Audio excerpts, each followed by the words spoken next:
1019 KACQ. Good afternoon. I'm Casey Chapman here with your local Lampasas area news. This newscast is service of Hoff Power Ranch and Supply. It was a pretty active weekend for LPD. Officers started off with the possession of a drug paraphernalia call in the 1100 block of Nix Road. A couple of thefts were reported, one in the 100 block of North Main, the other in the 1500 block of South Key. Dispatcher sent them out on a reported assault in the 700 block of South Key and in the 2300 block of South 281. Several noise and loud music complaints came in, including 2 on Hollywood, the 400 block of South Porter, and in the 1400 block of West 4th. Officers had to cool off a disturbance in the 100 block of Omnis and responded to a shots fired call in the 800 block of East 4th Street. Dispatchers had them respond to a few suspicious vehicle activity calls, including the 2300 block of West FM 580, the 900 block of North Key, and the 1000 block of Cloud. 2 non-injury wrecks were swept up on 9th and 281 and the other on 5th and Key. A 22-year-old Harker Heights man was arrested in the 900 block of Old Georgetown Road for possession of a controlled substance. The county booked in a 22-year-old Liliana Burris of Lampasas for aggravated assault with a deadly weapon, and 22-year-old Cove woman on an out-of-county charge, and a 33-year-old Arizona man on a probation violation. Over the weekend, Lomita cleared a wreck, checked out a suspicious person, and had a few animal calls.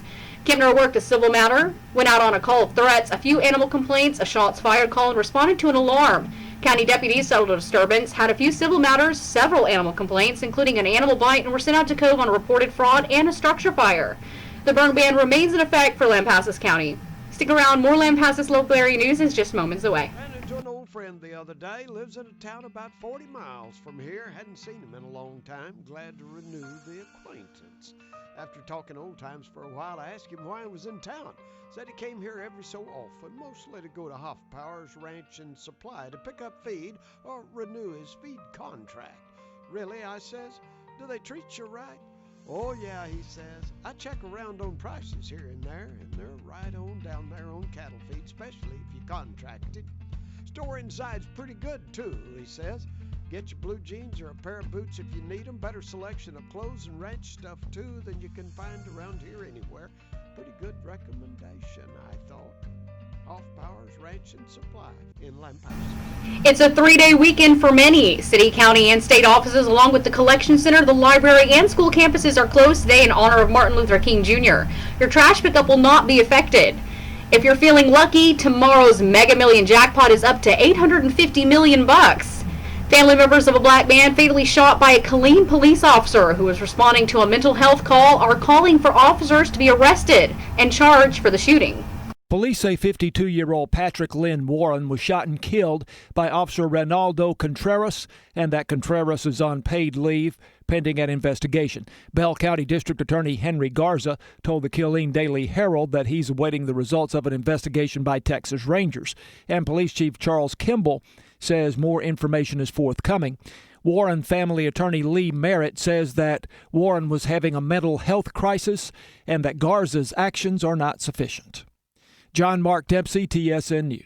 Texas DPS has closed the state capitol to the public after uncovering new intelligence concerning violent extremists. DPS Director Colonel Steve McGraw said in a statement they are, quote, aware of armed protests planned at the Texas state capitol and violent extremists who may seek to exploit constitutionally protected events, unquote.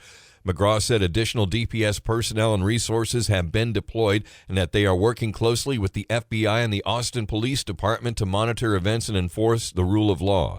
The Capitol had recently been reopened to the public after months of being closed due to the coronavirus pandemic. The 87th Texas legislative session is currently underway at the Capitol, which has seen increased security since the U.S. Capitol riots. In Austin, Eric Lycum, TSN News. In sports, the now 15-2 Badger boys fell to a strong Glen Rose team on Friday, 62-52. The boys get a bye tomorrow and will be back on home court on Friday to take on Gatesville with a 6:15 tip-off. Around the district, Brownwood and Glen Rose are 1-0. Lampasas and Stephenville sit at 1-1, and Gatesville is 0-2.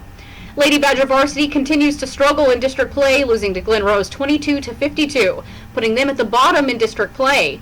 The girls were supposed to be at Smithville tomorrow, but they canceled due to virus issues, so the varsity will try to shake off their 4 games losing streak and take on Live Oak Classical on home court with a 4:30 tip-off. The sub-varsity will be in Goldthwaite at JV at 4, freshmen at 5:15. District play will resume on Friday on the road against Gatesville. For your COVID-19 update, yesterday's estimated active COVID numbers around the region reported from the state shows Bell County down 150 cases since Friday. Now at 2,903, but Coryell County saw an increase of 45, putting them at 825. Burnett added 37, now with 244 active cases. Mills jumped 38 with 78, San Saba up 11 with 68, and Hamilton jumped up 23, now showing 70 active cases. Here locally, as of Saturday, Lampasas County was reporting 98 active cases, with the number of total cases now at 1,242 since this all started. 10 remain hospitalized, and the fatality count now stands at 16. Thank you to our viewers. We'll see you again tomorrow. I'm Casey Chapman here with your local Lampasas area news. 1019 KACQ.